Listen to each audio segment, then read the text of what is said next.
L'histoire de cette exposition, ça commence, ça fait 2-3 mois. En fait, Marco, notre secrétaire, il était ici et il a trouvé la galerie. Une galerie qui se trouve dans une maison ancienne, qui le propriétaire lui-même est sculpteur, il le donne aux artistes pour exposer leurs œuvres. Moi et Berdine, on a décidé de faire plutôt une installation et pas de mettre des tableaux ou de, voilà, vraiment bien fait. Et notre but et notre idée, c'était parce qu'on a trouvé pas mal d'objets en grenier, en première visite, et on était étonnés de cette richesse que cette maison a en soi-même, avec tous les objets de vie que les personnes qui ont vus ici, mais ils ont laissé sur place à leur partie. Ils ont quitté ce monde, on ne sait pas vraiment l'histoire de cette... voilà comment ça... Mais quand même, on a trouvé des traces de vie, chaînes de vie, vraiment des choses qui sont trop importantes. C'était trop important, ou peut-être sont encore importants, mais qui ramènent l'histoire et le combat de cette famille pour vivre, pour continuer leur vie. On est arrivé ici vendredi matin vers 8h30 avec Egberdine. Première chose qu'on a fait une recherche dans la maison. Le grenier. Pourquoi? Pour trouver des objets, pour faire l'installation, donc voilà. Alors tu as vraiment, tous les deux ont vraiment une stratégie. Oui, l'idée, la stratégie, c'est de trouver des objets de vie de cette maison, ou des objets en soi-même, et donner une autre vision artistique. Donc, faire d'installation avec tous les objets qu'on a trouvés ici. Bien sûr, on a ramené aussi certains objets de nous-mêmes, et la plupart d'objets, c'est d'ici. Donc, on a trouvé moi, je ne sais pas même le nom en français, ou peut-être que Berdine va m'aider, en anglais, en néerlandais. Le premier objet qu'on a trouvé dans le jardin, c'est une ancienne baignoire. Donc, la dame de famille ici, elle a baigné, elle a lavé ses enfants. Donc, mais elle est dans un état délabré, mais elle montre les signes de vie. Donc, peut-être c'est un objet qui date des années 40-50 du siècle passé. Par après, on a trouvé un seau de l'eau ou de lait, parce qu'on est dans un village d'élevage, d'agriculture et tout ça. On a trouvé aussi le presseur de pommes, parce que voilà. Oui, je les montre plus tard. Je l'écoute dans le film. D'accord. Donc, on a trouvé aussi un scie ancien qui est aussi presque tout, il n'est pas en fonction, donc il y a certaines parties qui sont en manque aussi.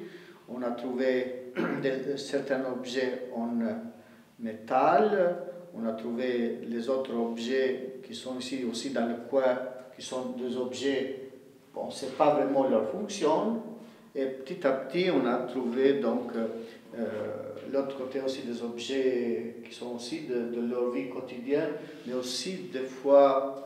Est-ce que c'est peut-être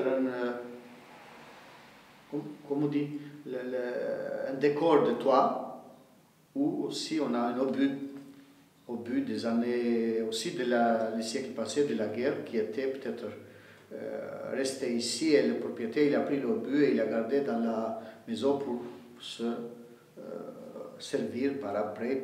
Voilà. Est-ce que c'était comme tu as trouvé des objets autour de la maison et au jardin, et après tu as produit une histoire pour les connecter Voilà, c'est ça qu'on a fait. On a fait une chaîne, une connexion entre le passé, le combat de cette famille, et l'actualité, la vie contemporaine aujourd'hui, parce que nous on vit dans un moment, le monde entier vit dans un moment critique. En fait, c'est la condition sanitaire causée par le coronavirus. Donc, les gens sont un peu emprisonnés de cette condition où tout le monde entier ils sont comme on peut comparer un peu avec l'esclavage. Donc, les gens de l'époque étaient enchaînés et forcés de faire ce qui le pirate ou ce qui était les gens qui vendaient d'esclaves faire. Donc, ces gens-là, ils ont arrêté leur vie à ce moment-ci. Combien est-ce que tu as fait une réflexion sur l'esclavage et des objets? Est-ce que tu as modifié votre objet ou ajouté des choses? Si, j'ai ajouté aussi des chaînes. En fait, j'ai acheté des chaînes. Ah, ok. Voilà, il y a une chaîne qui lie tous ces objets, ces portraits humains. Et cette chaîne-là, voilà, c'est une vraie chaîne. Et ils ne peuvent pas, en fait, ils sont très liés entre un l'autre. Ils ne peuvent pas bouger. Donc, par après, moi, j'ai décidé aussi de mettre des petits portraits, des petits tableaux que moi j'ai dessinés ou j'ai peinturé. J'ai fait, ça fait longtemps, mais simplement pour colorer un peu cet espace, pour donner un peu vie à cet espace. Donc, tout ça, ça donne une idée qu'on est à la fois en passé, en présent et peut-être on revendique aussi un peu de futur. On a trouvé aussi des cartes topographiques de Luxembourg, qu'on a essayé, on a intégré dans notre exposition. On a trouvé ici des cordes. Voilà, ici, à ce côté-là, il y a des objets. C'est une horloge, en fait, qui mesure le temps humain. L'humain, il mesure le temps. Mais à côté, il y a aussi certains agendas de bureau de l'époque. Donc, nous, on a changé un peu l'idée. On a mis 1884. En réalité, peut-être c'est un peu plus tard, mais nous, on a mis cette date-là. C'est le temps fort d'esclavage. Et voilà. Et par après, on a mis aussi à côté un petit morceau de bois.